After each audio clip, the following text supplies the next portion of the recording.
Welcome to Friday Reads, where we help you find your next read. I'm Jill. And I'm Julie. This week we are going to show you some feel-good stories. These novels will make you feel hopeful, inspired, optimistic, joyful, or give you a sense of escape.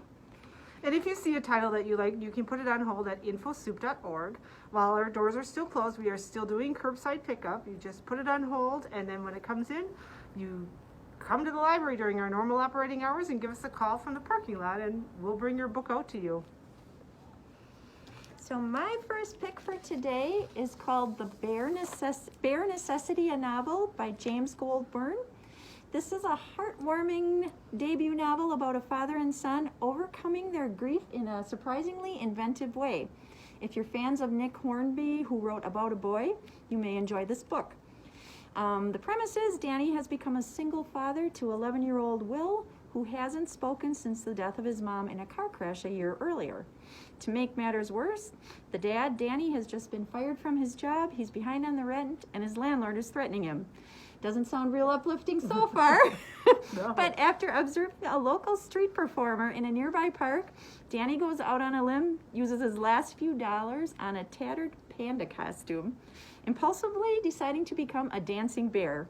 While performing one day, he sees his son in the park with some kids kind of bothering him, and he chases those older boys away. And then his son opens up for the first time since his mother's death, completely unaware that the man in the panda costume is his father. Afraid of disclosing his true identity, Danny comforts his son.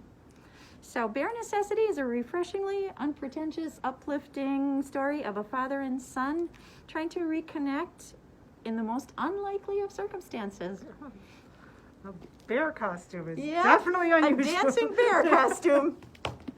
My first pick is The Authenticity Project by Claire Pooley.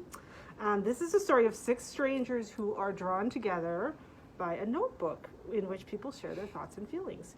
Julian Jessup believes that most people are not honest with each other. So he decides to write a truth about his life in a journal. Then Monica finds the green notebook in her cafe, and she adds her own truths and leaves it at the wine bar across the street. Others find the notebook and add their own truths about their deepest selves and go on to find each other at Monica's cafe. This story is a reminder of the importance of friendship and reaching out to others. So that's kind of a fun thing with. I've got that one on my to be read list. Yeah, Authenticity Project. I saw that on some of the lists of some of the feel-good books of the year to check out. So sounds like a good one. Yeah. My second pick is Queenie Malone's Paradise Hotel by Ruth Hogan.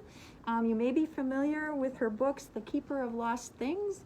I'm currently listening to that as an audiobook, and The Wisdom of Sally Red Shoes. In this book, there's a surprising and uplifting story about the complicated relationships between mothers and daughters and the magic of a chosen family. So the main character, Tilly, is a bright, outgoing girl who loves fizzy drinks, naughty words, and likes playing with ghosts and matches.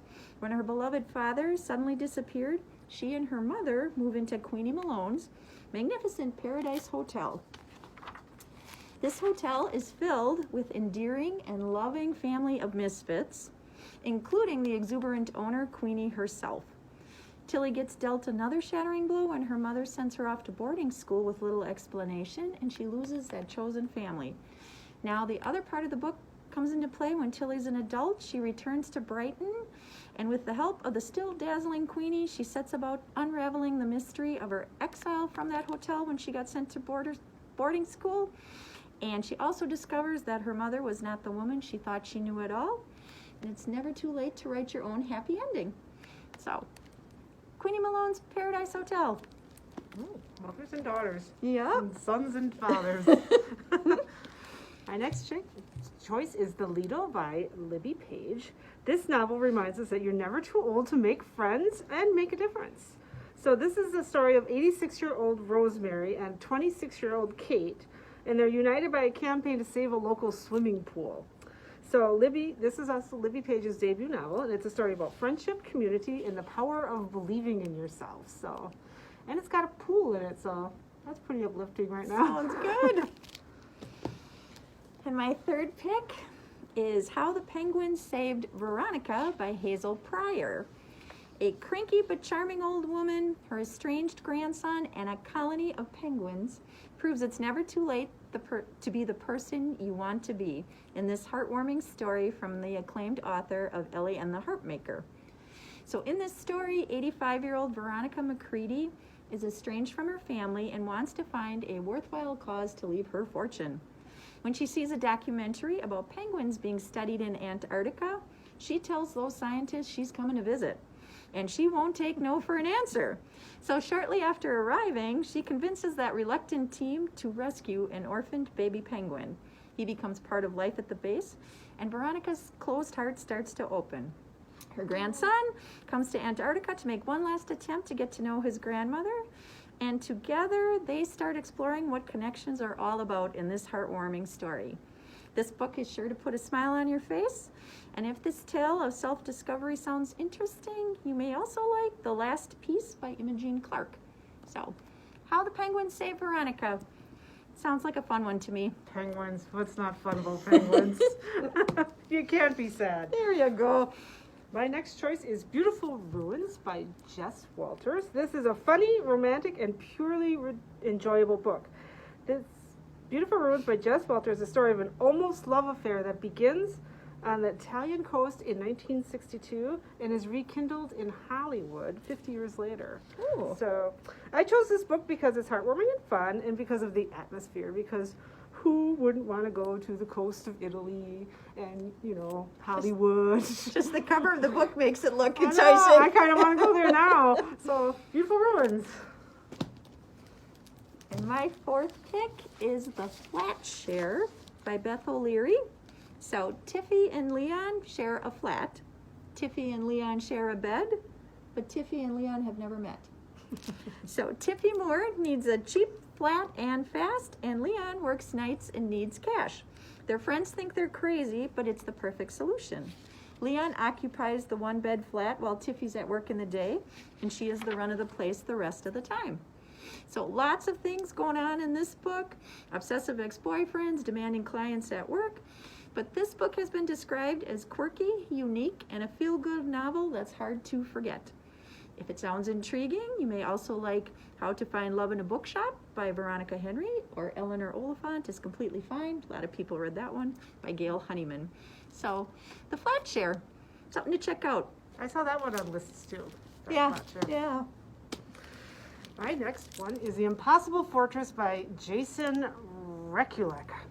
This is described as a love letter to the 1980s, adolescence, technology, nerddom, and Vanna White. Oh my! If you were raised on 16 Candles and Pretty in Pink, or you love throwback movie marathons, this is the book for you. This is set in small town New Jersey in 1987, which I love the 80s. The Impossible Fortress is a funny and sweet coming-of-age novel of 14-year-old Billy Marvin, who spends his time biking around town with his friends, watching a ton of television, and planning a top-secret mission to obtain the newest issue of Playboy magazine that features Vanna White. Oh, gee. As the centerfold. Then he meets Mary Zielinski, and everything changes. This book will not only take you back to the 80s, but it will also remind you of optimism and the optimism of adolescence and first love. So, Sounds like a fun read. Impossible Fortress, definitely fun. I read this one, and it was so fun. I'm gonna have to put that on my list. And my last feel-good one is Paris is Always a Good Idea by Jen McKinley. In this one, this is a fairly new book that just came out in September. A 30-year-old woman retraces her gap year through Ireland, France, and Italy to find love and herself in this hilarious, heartfelt novel. In the story, it's been 7 years since Chelsea Martin embarked on her year-long post-college European adventure. Since then, a lot has happened. She's lost her mom to cancer, and her sister's been married twice.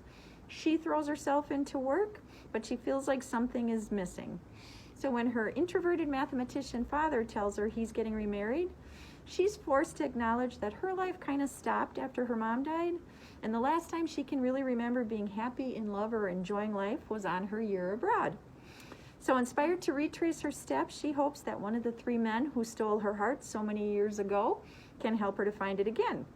So from the start of her journey, nothing goes as planned, but as she reconnects with her old self, she also finds love in the very last place she expected. This book's been described as Eat, Pray, Love meets Mamma Mia. Oh, fun. So Paris is always a good idea. Paris. Once, I would love to go there.